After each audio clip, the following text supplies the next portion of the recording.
In the winter, we do a lot of things that just could never be done during the sailing season because there isn't the time for it. It's not meant to be really intellectual. It's just something that people can kind of come and stop and look and read and learn a little something along the way. If you were aboard with us in Logbook 1 last August, you may remember our trip aboard the Clearwater Sloop. It was a hot day then, but now that same sloop is in winter residence in Saugerties. We'll find out what happens during these cold and snowy days as maintenance work is performed. And we'll take you to a photo display in Poughkeepsie showing how the river looked 100 years ago or so when we come back right here on the river. The one-of-a-kind Clearwater Sloop is owned by about 8,000 to 10,000 members of the Clearwater organization. It's a nonprofit environmental group geared towards the cleaning up of the Hudson River. During the months of November through April, the sloop is under wraps in Saugerties, getting a complete tune-up. Betsy Garthwaite is winter maintenance coordinator, and she says the boat was built with a mission. The organization, just this past year, we celebrated our 20th anniversary because I think people got together to build the boat in 1966. And the keel was laid in 68 and it was launched in 69, May 1969. And the idea of the boat was to have a tool to get people interested in the river, to enjoy the river again, but to do that they had to really work to clean it up because a lot of people were losing interest in the Hudson River because it was so dirty. And people would describe it as an open sewer. You know, people told me that it used to smell so bad you wouldn't even want to go near it. And so the idea of the boat was a boat that could be owned and used by the people to enjoy the river and to also bring attention to the problem of the pollution in the river. And what has the Clearwater accomplished over the years? The river's cleaned up quite a bit, especially, I think, sewage-wise. Due to the Clean Water Act that was passed in, I think, 72, federal funds were given to towns to build sewage treatment plants, and so a lot has been accomplished in that aspect, but it's a constant, ongoing thing to try and fight all kinds of chemical pollution, and Clearwater is also keeping an eye on development along the river to make sure that you know, people who want to build on the river or fill in sections of the river are doing it in an environmentally sound way, and that it's not going to prohibit people from gaining access to the river, because with the railroad tracks running up both sides of the river, there's not a lot of places where people can go to just fish or put their boats in, so we have to protect those places that are still there. The limit the sloop can carry is 50 passengers, but before it sails again, Betsy says winter maintenance must be done.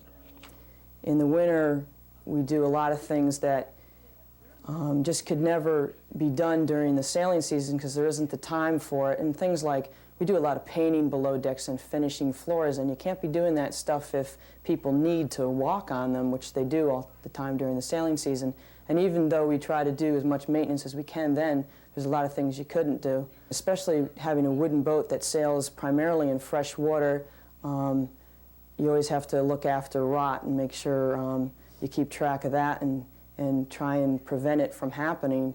But there's all kinds of things. It's important just to have the shed on the boat outside. It's not just to keep us out of the wind and a little bit warmer. It's really to protect the boat from the elements.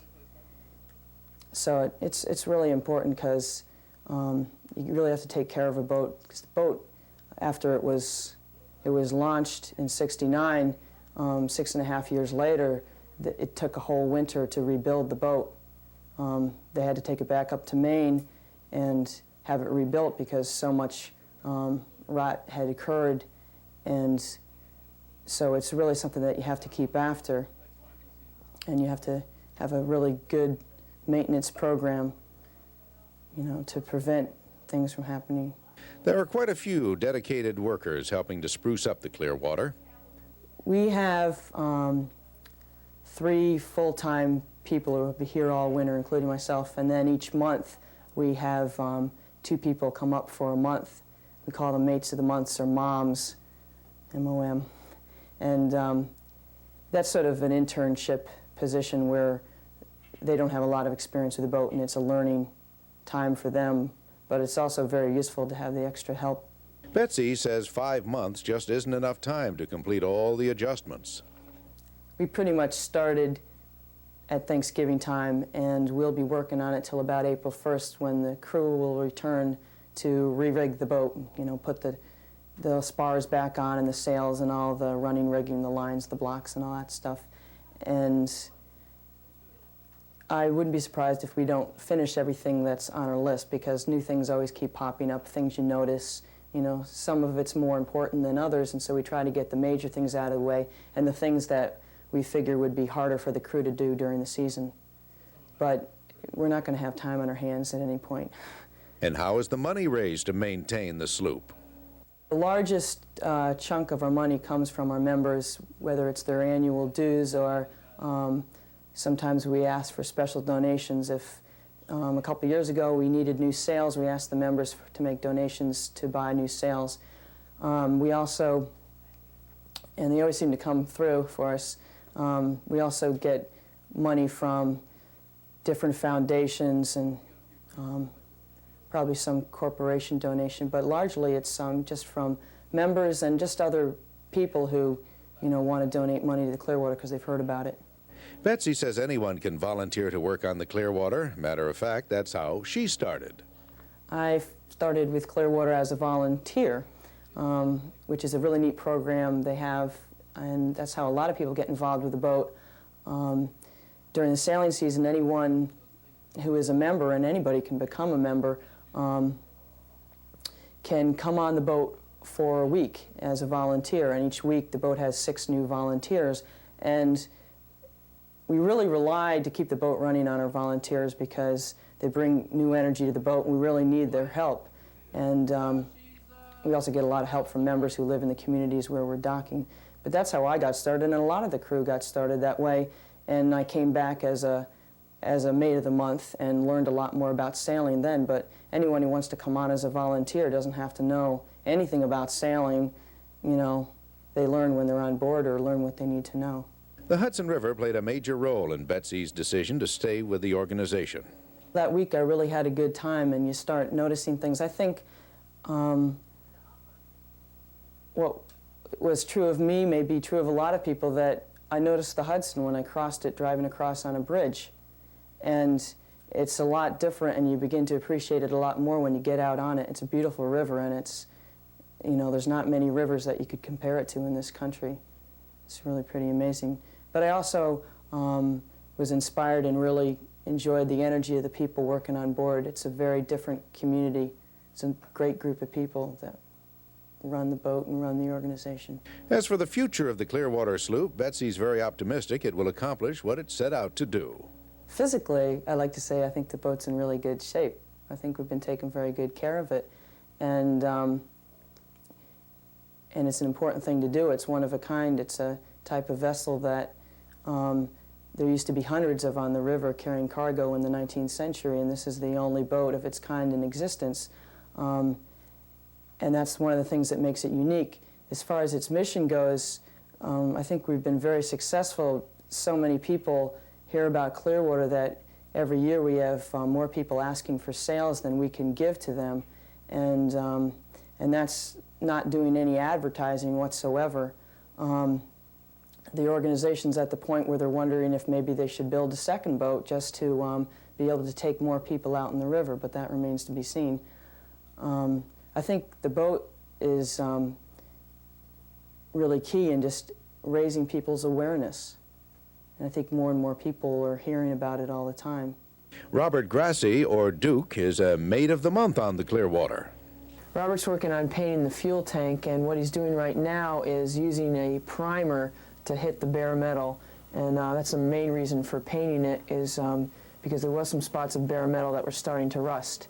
And you want to wear the rust away and paint it before it gets a chance to eat through the metal on the fuel tank here. So he's just hitting the bare spots with a primer before he can paint it.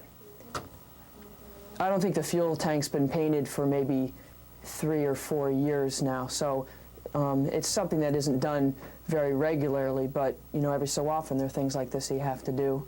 And you know, like I said, you want to keep ahead of it before you let it start to rust too badly that you know, you'd start to have to patch it or something. That's a water tank. There's 2 on board, and they hold 100 gallons of water each. He's just painted that a couple of days ago because it was the same problem. There was some bare metal, and there was a little bit of rust starting to develop. So that's completed. That was already primed, and yellow's a nice bright color for below deck. So The kitchen area, or the galley, also will undergo some renovations.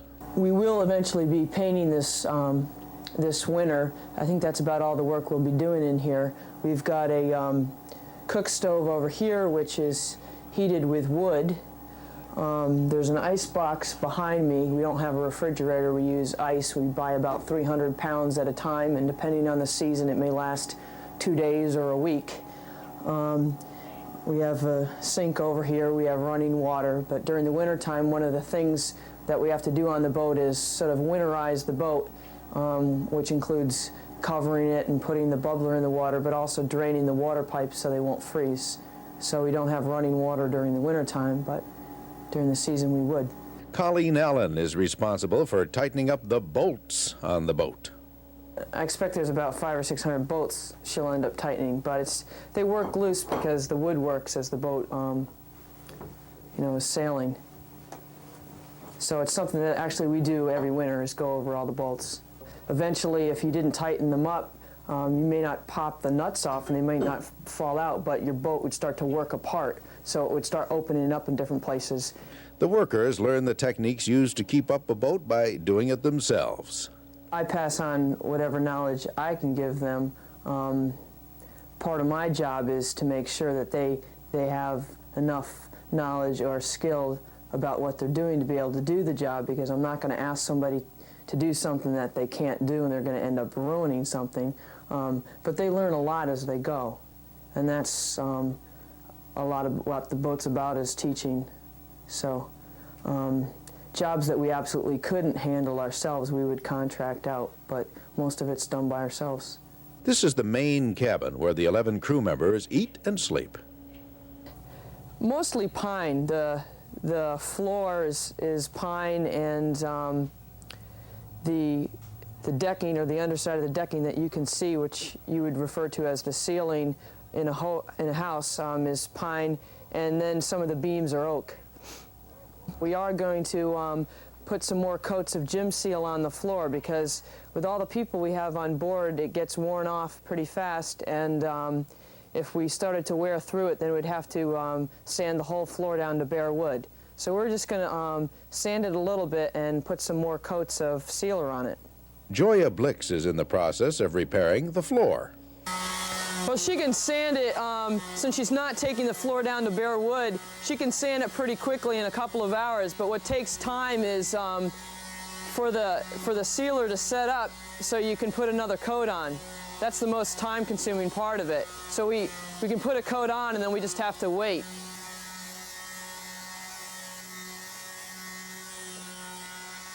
There will be some modifications on the deck as well. Right here we have the jib horse, this white piece of wood that goes across the deck here, and the forward sail, the jib, lines from that sail attach to this, to a ring that slides across this. It acts as a traveler for that sail, so it goes back and forth when the boat tacks. And when the weather's warm enough, we'll be scraping this down and painting it, and the bulwarks up here, this the planking here above the deck that's painted white, that'll all get scraped down and sanded, and any checks or cracks in the wood will get stuffed with putty so water can't get in there, and they'll all get painted. But for that kind of work, we have to wait till the weather's warmer so the paint can set up. Betsy tells us the shed, or the protective covering over the sloop, comes in handy when working during these cold winter months. It goes on at the end of every season after the boat's de-rigged. All the lines and the blocks come down, and the sails and the boom and the gaff, our spars, come down, and we build this, and it's all labeled, so it goes back together the same way every year, and then we staple the plastic or nail the plastic on the top of it just to keep the boat protected from the elements, to keep the wind or the water and the snow off the deck, because in the wintertime that would be really bad because it would freeze and it would get in cracks in the wood and open everything up. So it keeps the boat protected, and it also makes it a little bit more pleasant for us if we have jobs to do on deck. It keeps the wind off. Betsy says they've started already to prepare the deck for spring. We already have oiled it this fall. The oil is good for the wood, and it keeps it from shrinking or swelling too much as it dries out or gets wet again. And we'll also be working on the seams in the deck. Some of those, as the pitch that fills up the seams gets old, it cracks and pulls out. And so what we'll have to do is what we call reef out the seams. We have a special tool we use and clean the pitch out and then pour new in. You have to heat it up and pour it in. And so we'll be doing that. And some of the machinery will be tuned up. The capstan's like a winch, and we use it to raise the anchor. It's ratcheted so that we can pull it, wrap a rope around it in a clockwise direction and pull it, and it won't slip back. But it's also got a gear in it, so we get a advantage that way. So it's used for hauling up an anchor, or we often tie one of our dock lines to it to help bring the bow of the boat in when we're docking. And we've just taken it apart here just to inspect it, make sure it's not wearing unevenly, just to make sure we don't have to replace parts, replace them if we do, and we'll probably paint it and grease it. Betsy says it's extremely important to practice preventive maintenance. What would happen in a case like this, if we didn't keep up, we'd have the anchor down one day and the capstan would fail on us. It would start to slip, or it would break in some way, and we wouldn't be able to get the anchor up. And we'd have to, it could take us hours to figure out another method to raise it up, or we might even have to cut the line and leave the anchor behind, and that would be expensive. There will be plenty of work to keep Betsy and the others busy until springtime. While the floors get painted because they get tracked on so much during the season, there's some things that need repairing, just various small things we have to build. We're repairing the gangway this winter because the plywood part that people walk on was starting to wear out. We may be doing some sail mending, which is a lot easier to do when the sails are down on the ground than when they're, you can't get to them like a huge mainsail when it's all furled. You may not be able to get to the spot very easily where you need to mend. So we may be doing some sail mending, and just a lot of things that is harder to do during the season. We'll overhaul all our blocks during the winter. Those are the pulleys that we use to haul lines, and they have a wooden shell to them. So we usually take them apart and refinish the shells and then grease those. Otherwise, they won't work as well and they'll start to squeak. The Clearwater Sloop, a boat with a mission. It's affected not only the river, but the lives of the people who live around it. A lot of hard work and dedication, and Betsy says there's one particular reason why she continues to work on the boat. Because I love the boat, and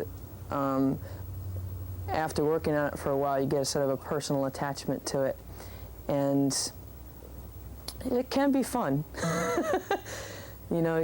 I like working here. I like the location. Saugerties is a nice place to work. It's nice being on the creek, and we have access to the river where we can go out and enjoy the ice boating when we have days off or go hiking in the Catskills. It's a nice place to be.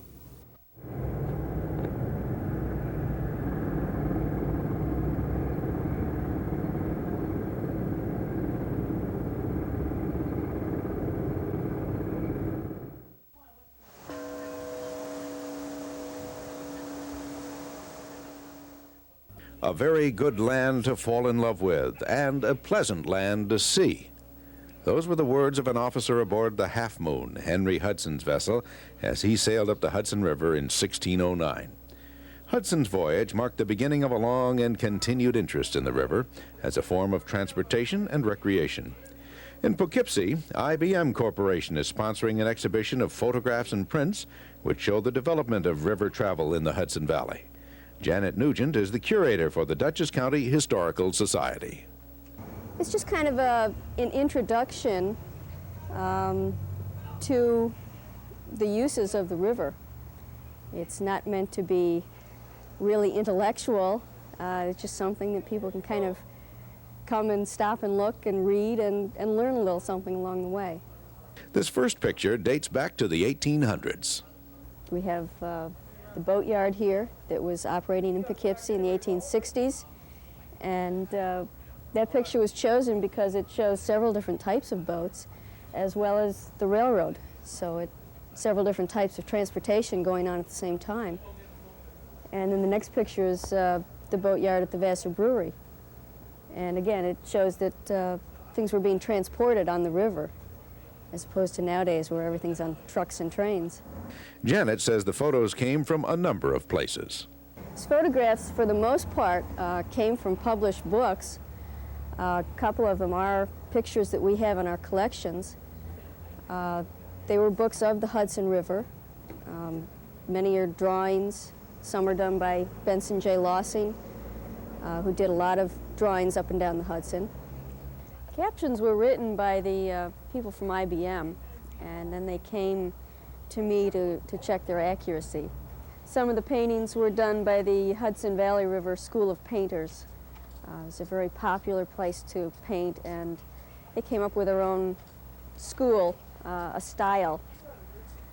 And some of these pictures were done by these artists.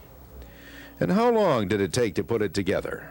Well, I took a few days to kind of pull some pictures together and get some ideas, and then people from IBM came down and we sort of looked at a lot of things and tossed ideas back and forth, and then they took some of the books and came back with a mock-up of what they wanted to go with. Choosing the right picture also was difficult. Well, we wanted things that, as I said, showed both recreational use as well as commercial use. We found some photographs, of course, they're going to start around the 1860s, so prior to that we had to look at paintings and drawings. But it was just trying to get the different forms of transportation, the different ways that the river was used. People just don't think these days of traveling by river. They think of it as purely recreational. But it was a major form of transportation both in the summer and in the winter when it was frozen. Nowadays the river is kept open by icebreakers, and so people don't think of it as a transportation, you know, over the ice in the winter.